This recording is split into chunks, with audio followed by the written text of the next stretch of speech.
reading, and I came across a line in the book that I wanted to reiterate for you guys. So listen, he says, "Now I know that I'm not much of a craftsman,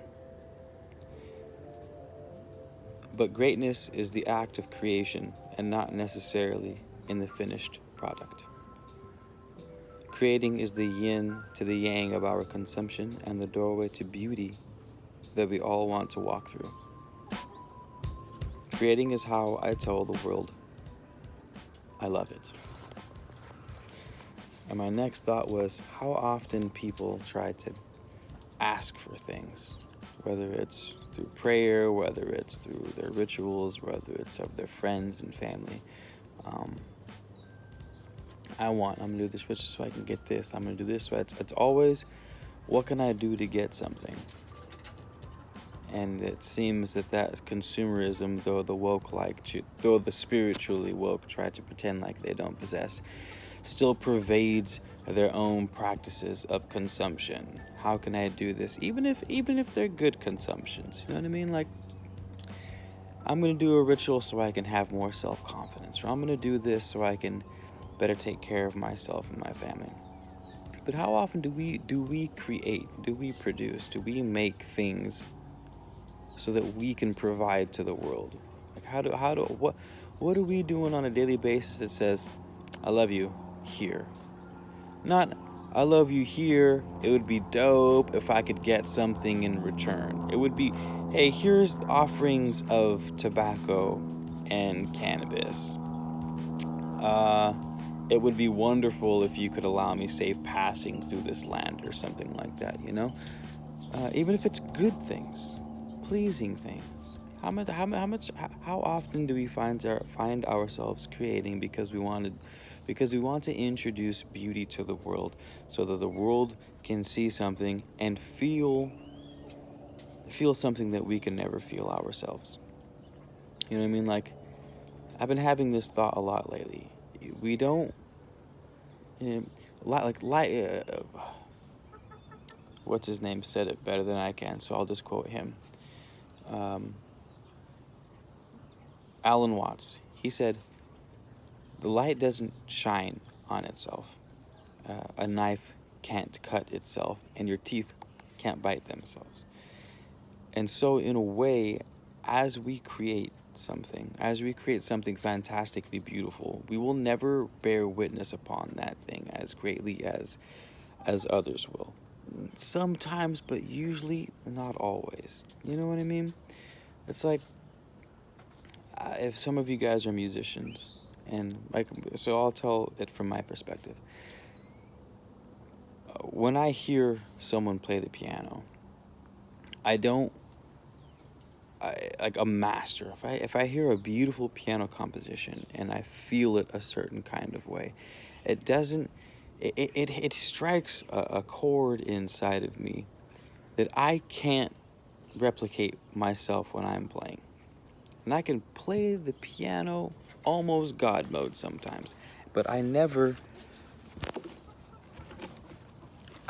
feel it as I do when I'm listening to it. I get a completely different satisfaction when I play the piano.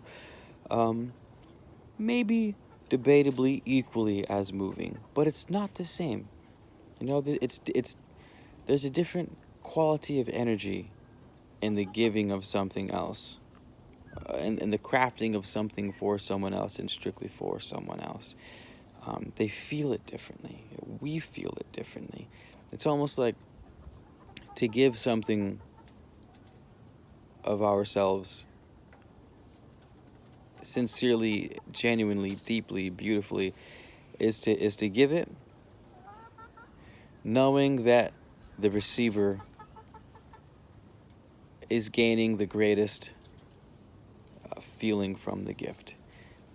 And knowing that we're never going to be able to feel that the way they do is part of the beauty of it. It's the sacrifice. I understand that this will be more well received in feeling than I can ever give to myself. And I'm happy that I have the power to do that. I'm happy that I could give something so beautiful that I myself won't even be able to appreciate. It's like partly why we love planting trees so much, right?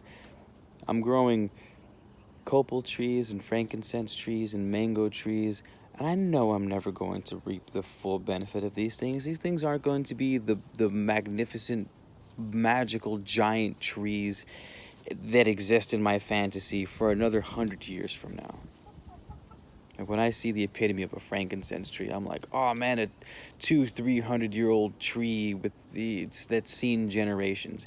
And to me, it's only 6 inches tall. And I know that I'm never going to be able to experience that tree in its prime, but I know that somebody will, and that makes me happy. That's the sort of gift that we should try giving more. You know what I mean? That we should try giving more.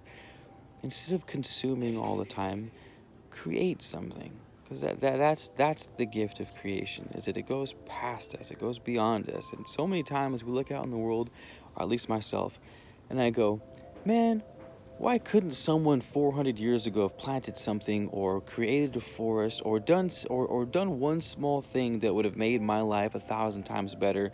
And the only reason why they didn't do it is because they wouldn't have been able to reap the benefits. And most people are so concerned about doing things for themselves that and I admit it, I do it too. It's hard. It's hard to make something that's not going to come to fruition until 2-3 generations from now. It's hard to think that way. It's hard. But if you can go backwards and sort of reverse engineer it and go, all right, well, there's 1,000 times in my life where I go, I fucking wish someone would have done this so that I could enjoy my life a little more. And hell, if it's got to be us that does that for the next 2 or 3 generations where we won't even be able to experience and enjoy ourselves, then fuck it. You know what I mean? Who knows? Maybe we might. Not even maybe. We will come back. We will reincarnate. We will be here again. And even if we don't remember that it was us that did it for ourselves, we will still be blessed by the gift that was to begin with.